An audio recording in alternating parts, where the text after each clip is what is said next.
आना होगा। किसानों के सम्मान में आजाद समाज पार्टी मैदान में, किसानों के सम्मान में।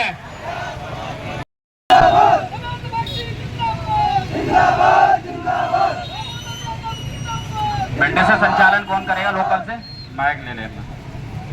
सत्येंद्र जी, अध्यक्ष जी, संचालन कौन करेगा? मेरा सभी से आग्रह है, अपन धरती पुत्र है, किसान पुत्र है, किसानों की समस्याएं सब लोग अपने अपने जमीन।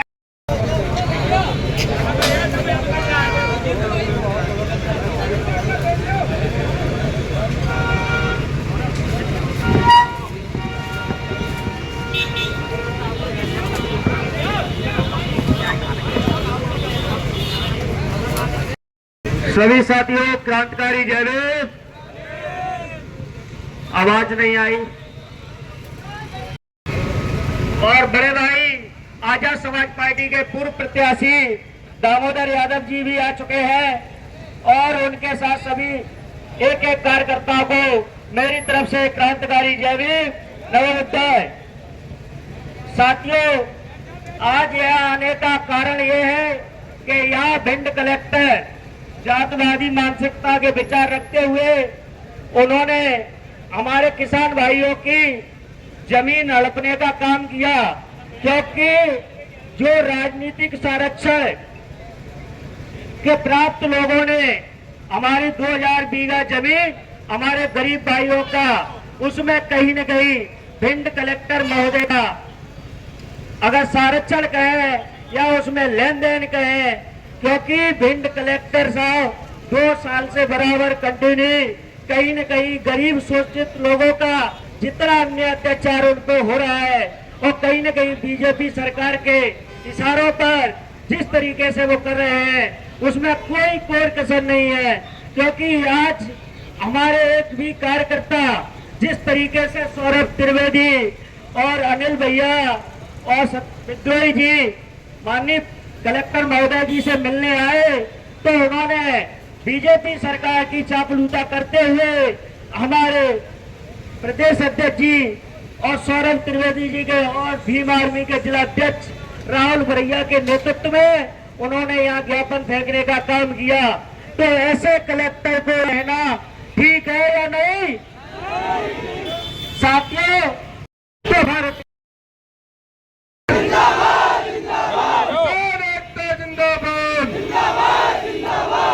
साथियों, 3 बज चुके हैं और किसान बहुत समय से सब नेताओं का इंतजार कर रहे थे। हमारे बीच में अगर कोई आपके लिए टिका और लड़ा तो आदरणीय हमारे भाई, हमारे मित्र अनिल गुर्जर जी ने जब हमारे सभी नेताओं को बताया तो पार्टी के नेता आपके बीच में आए। सबसे पहले सूचना अनिल गुर्जर जी को मिली।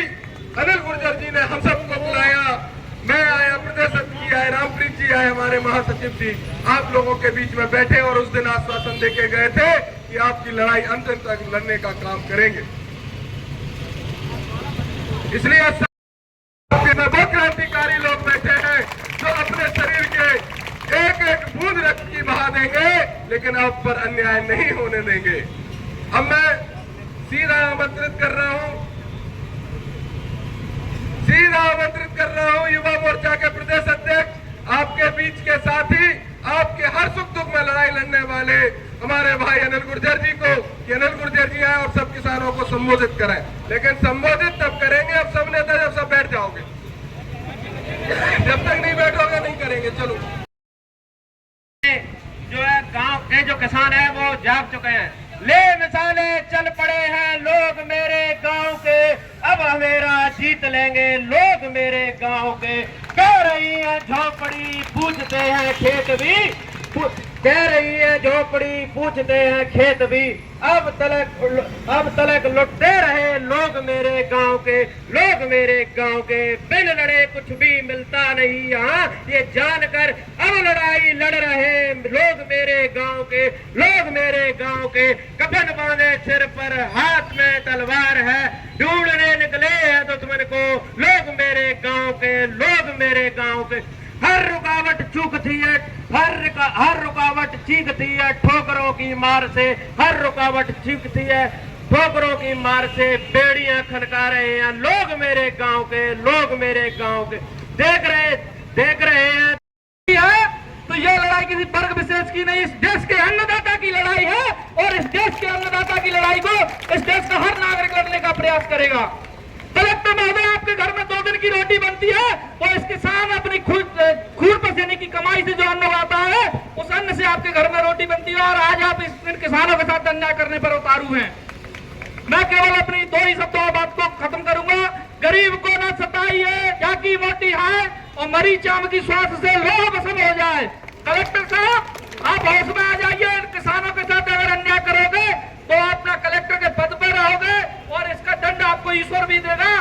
आप ईश्वर को मानो और भीमराव अंबेडकर साहब के जो संविधान को मानकर इनके साथ न्याय करिए, नहीं तो इस देश का पूरा किसान, पूरे देश का किसान बहुत जल्द इस भिंड की धरती पर होगा, जिसे आप प्रशासन क्या, इस देश की सरकार भी नहीं संभाल पाएगी। राम राम साहब। जब तक भिंड जिले का किसान तो छोड़ो, मध्य प्रदेश का कहीं भी किसान परेशान होगा तो ऐसे कलेक्टरों को ठिकाने के लगाने के लिए वो बीच में आके लड़ाई लड़ने का काम करेगा। हमारे पार्टी के राष्ट्रीय महासचिव और पूरे देश के अंदर जो पार्टी को खड़ा करने से लेके किसानों की लड़ाई लड़ने का काम करते हैं, ऐसे सम्मानीय हमारे भाई समान मित्र आदरणीय रविंद्र भाटी गुर्जर साहब, हमारी पार्टी के उस समय सिंधिया की बुआ वहां की प्रभारी मंत्री हुआ करती थी, नरोत्तम मिश्रा डबरा का विधायक हुआ करता था।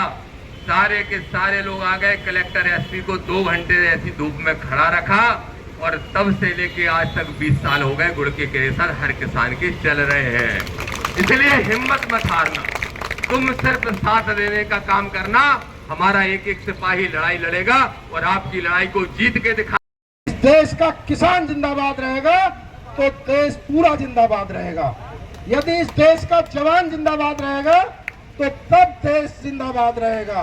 तो जय जवान जय किसान कहते हुए सभी पदाधिकारियों की, जिन्होंने इस गर्मी में हमारे किसान भाइयों की, आजाद समाज पार्टी के प्रत्येक पदाधिकारी, भीम आर्मी के प्रत्येक पदाधिकारी, प्रत्येक कार्यकर्ता, प्रत्येक किसान और जो हमारे साथ चल। अभी भी समझ में नहीं आ रहा क्या?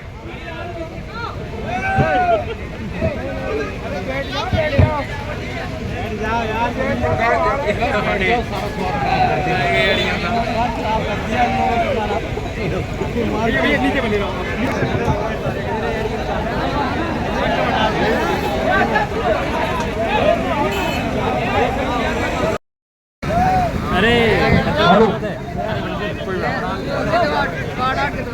आइडेंटी कार्ड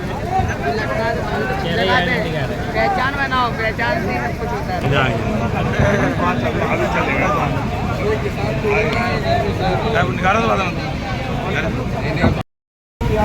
बिल्कुल स्पष्ट बात है कि हम भोपाल में मुख्यमंत्री जी तक और केंद्र में मोदी जी तक इस प्रकरण को, इस गठजोड़ को, इस भ्रष्टाचार को, इस मिली भगत को, जो किसानों की जमीनों को हड़पने का प्रयास।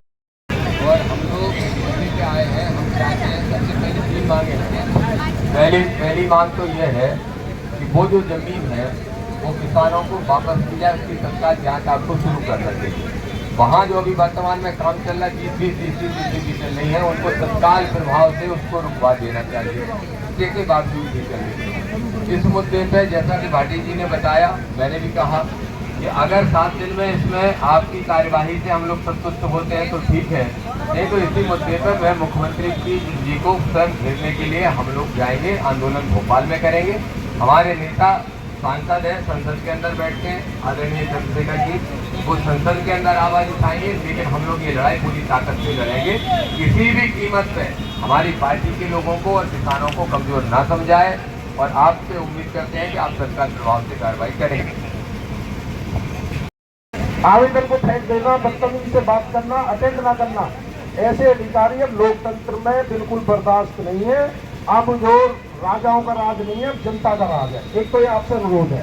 दूसरा, ये हमने सारी मांगे बता दी। इसके अलावा हमने पहले भी भिंड यहाँ पर एक आंदोलन किया था, मैं खुद आया था, पहले एडीएम साहब दूसरे थे, उन्होंने बोरेश्वर मंदिर पर कुछ असामाजिक तत्वों ने एक बोर्ड उखाड़ के फेंक दिया था।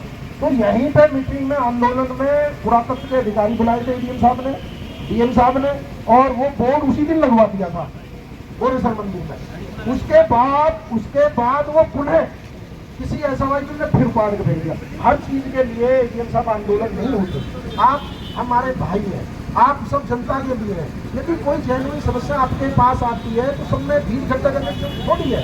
हम कोई गलत काम के लिए आग्रह नहीं कर रहे, ना हम कोई गलत काम के लिए प्रेशर बना रहे। आप पुरातत्व विभाग के अधिकारियों से बात करो, आप जो पहले अधिकारी है उनसे बात करो, और उस बोर्ड की स्थापना भी, क्योंकि हम पे दबाव है, हमारे लोग कह रहे हैं पार्टी की, इसके लिए आंदोलन करो। मेरा ये मानना है यदि अच्छे अधिकारी के पास अपनी समस्या बताई जाती है तो हर चीज के लिए ऐसी गर्मी में ना तो फोर्स परेशान हो ना जनता परेशान हो।